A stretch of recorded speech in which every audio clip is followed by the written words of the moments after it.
Welcome back to gringotaxis.com. Here I am in Rimac.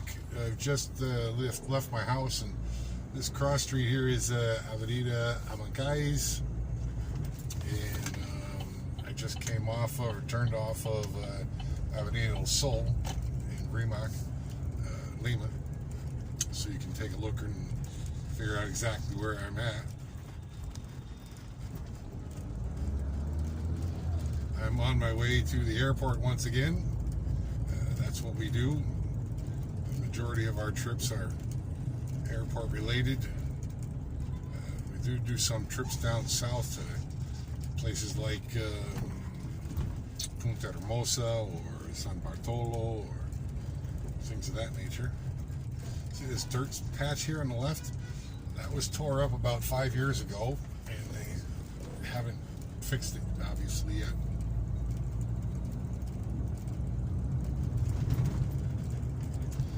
Fixing the streets is really not a top priority over here. Unfortunately, the camera is doing the best it can do. I bought a new setup for it, and it's still not very good. But it is basically how the roads are as well. The roads are, that's like the reality of how the roads are. They're not really very smooth. Speed bumps everywhere. Car's in good shape, you know, the spring shocks, everything's near new. We didn't use it much for what, I don't know, about 3 years now, since the beginning of COVID, so haven't really been a lot of tourists to speak of. So let these people go. That's quite the experience for them. They don't normally have people that let them go. Usually cars will cut them off at every opportunity, so a little hesitant. Now you see me driving through things like that, a stop line.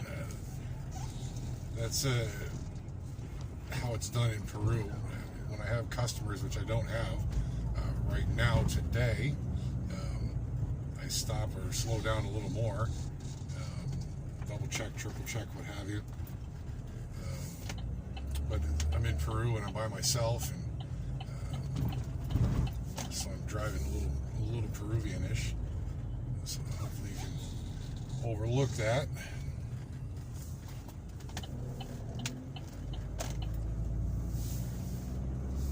So I have to get out of this lane quick because there's a big hole right where that white taxi is there. Big ditch right there on the right. That just popped up out of nowhere. I hope it doesn't become a sinkhole someday and just I'm driving by one day and all of a sudden my car's all gone. That road straight in front of us is a whole planned urbanization that they recently built, and something like 14,000 apartments or something like that are going to be over there.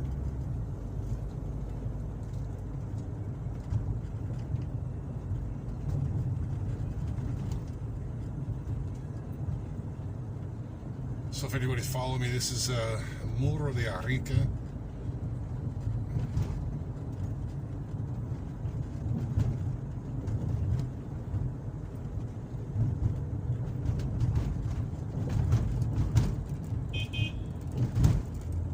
Speed bump, big one.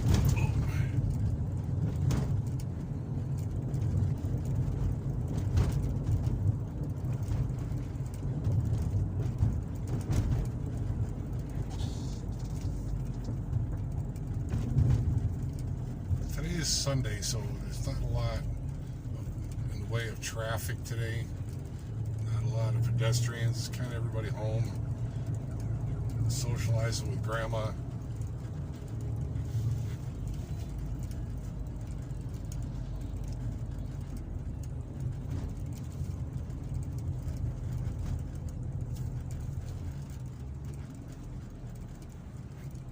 So there's been a lot of exaggeration in the last 6 or 7 months when it comes to safety in Peru. For a little while, obviously, we had some political protests going on, and that caused some issues with people being stuck in on the highways and buses and stuck in different cities with no way to get out. Obviously, that's an issue, but it's not a danger. It doesn't put you in danger, right?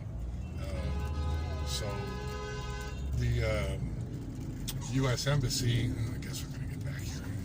The U.S. Embassy actually had posted for a long time a level 4 alert, excuse me, telling everybody not to come here. And if you scroll down and actually read the alert, which most people didn't do, they just read the caption up top, the highlight, don't go to Peru. And then they read a little further down and they read terrorism and all this stuff.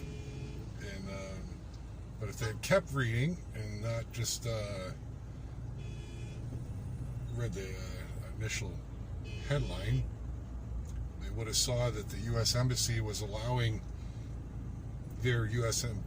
Embassy employees to go to do all these touristic things like Rainbow Mountain and Machu Picchu and all of that without security, without restriction. And these are all the things that you people will do as a tourist. They were allowed to do it, but yet they still had on the State Department's website level 4 alert, don't come. Now, why is that? If the U.S. Embassy employees are allowed to go, then you too should be allowed to go. They're no different than anybody else.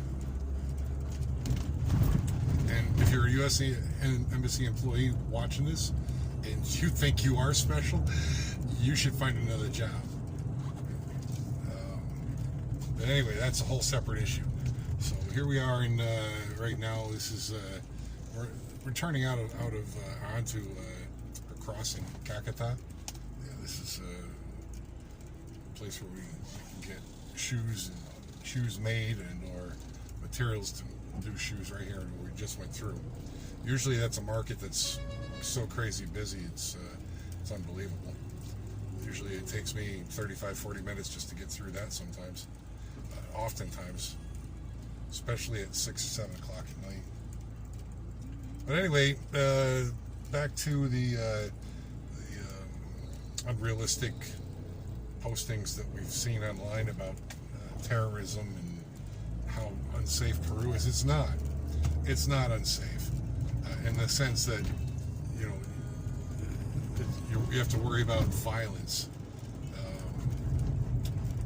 Lima is a major metropolitan city, just like New York City or London or whatever. It's a major city. You're going to have crime in it, just like you would in New York City, just like you would in London, just like you would in Sydney. You're going to have crime in it, and you're going to have different districts and different areas, neighborhoods that are more prone to crime than others. The areas that you're going to be going to are not necessarily prone to crime. You're going to go to, the majority of you are going to go to Miraflores. Some of you are going to go to San Isidro. You're going to go on tour in Lima Central. There's a lot of security there generally anyway. So you're generally you're worried about small petty crime, pickpocketing, items being stolen like watches or necklaces. In that sense, you're really not going to have to worry about your own safety. Now, when it comes to the protest, just like any country, even the U.S., for example, with their protest, nobody's putting out alerts to the U.S. Don't go to the U.S. because there's political protest. Nobody's doing that. Why is that? It's a protest. It has nothing to do with the tourists that are wanting to go here. They're not looking to assault you. They're not looking to make your life inconvenient for the most part. Now, some of it is geared towards some of the protesting that has gone on has been geared towards the tourism industry to upset that. because that's a major function of the country is tourism, and it's a major financial windfall for the country. So if they can slow it down and inconvenience people, people won't come. But let me tell you this, from my experience, as a human being, never mind as a tourist going to Peru or wanting to go to Peru, my experience is it's an experience. You're going to Peru for an experience, and while you want to go to Machu Picchu, oftentimes you can't get tickets to Machu Picchu. So what do you get? You get a secondary trip, and it's still an experience, and you still came. Same thing goes for getting stuck on a bus between cities for 2 days. It's not what you wanted, but it's an experience, something you're going to be able to write home about. Oh my God, Mom, I was stuck on a bus for 2 days, and this and that, and I met some great people, and you still had a good time.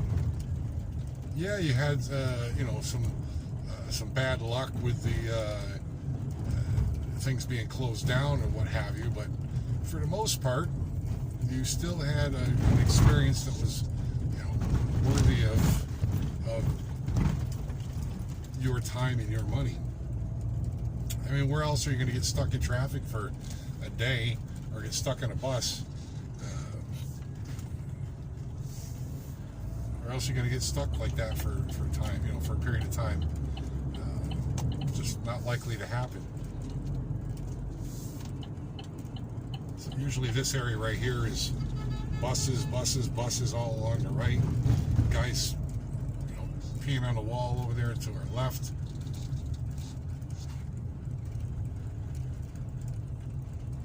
This is the traffic circle, and we have to stop here. But if you listen carefully, somebody will start beeping behind me if I don't go within a couple of seconds, whether there's room or not. Nobody did that time, luckily.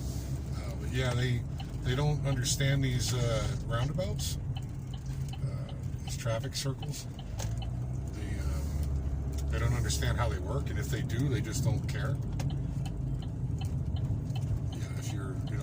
In the circle, just like in most of them around the world, you have the right of way, and if you're coming onto it, you're supposed to stop.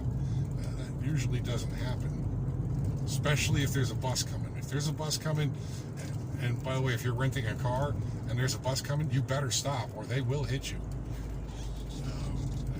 I've been hit. I've been in situations where they've tried to cut me off and all kinds of stuff to just for them to go first. So you got to be super careful in those traffic circles or roundabouts. So yeah, this is my typical ride to the airport, typical route. It's 1:30 in the afternoon on a Sunday. My client's arriving on a domestic flight at 1:38. She's supposed to be arriving at 1:45, so I don't know, about 10 minutes away, 15 minutes away. That'll give her a few minutes time to get her luggage off the conveyors and what have you. Disembark the plane. Oh, this is going to be interesting. Hopefully this isn't going to screw everything up. You see, right here in front of us is a construction zone. So if you pay attention, it's closed. And look where everybody's going. Look where they're going. Take a good look where all the cars are going. Yeah, that's right. They're going onto the opposite side of the road. That's how it works here.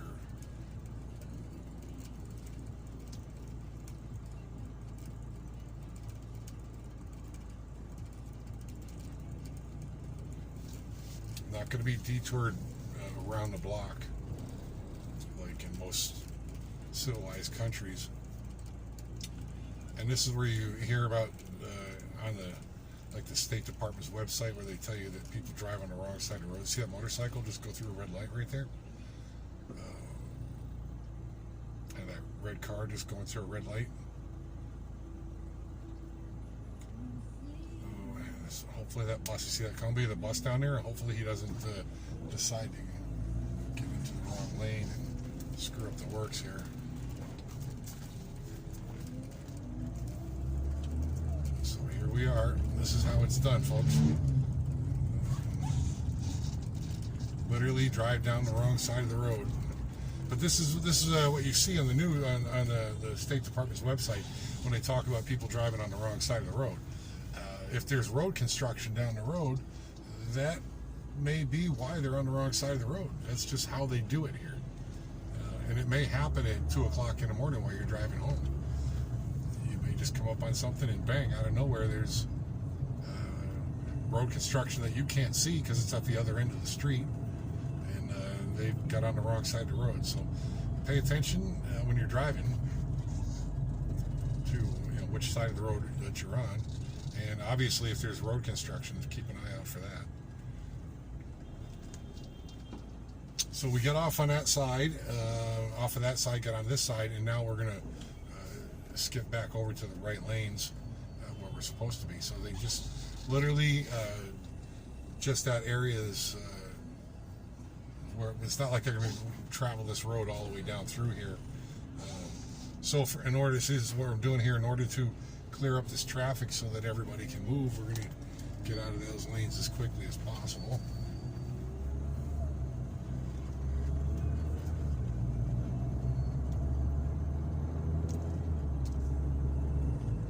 Well, I was going to stop and get some fuel.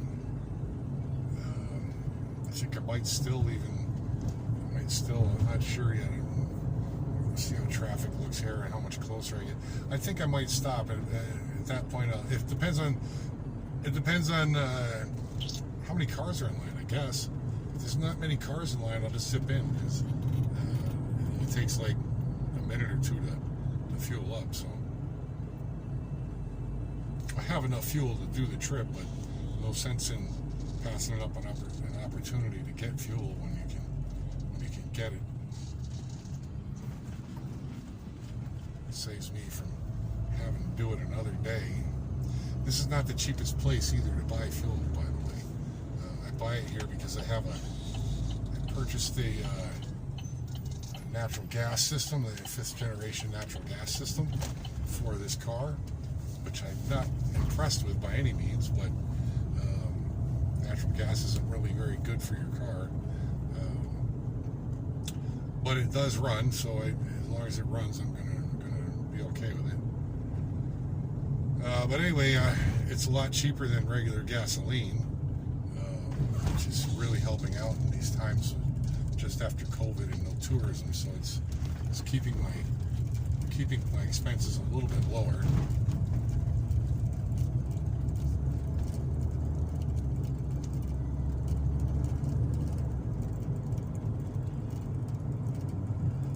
So anyway, back to the point of the fuel, the price of fuel. I spend a little bit extra because every time I fuel up, I gotta pay 30% of the actual fuel charge towards a government loan that I received over here. It's an interest-free loan for 3 years, and doing this. It's not too bad. It's only 19 minutes in. It's not too bad.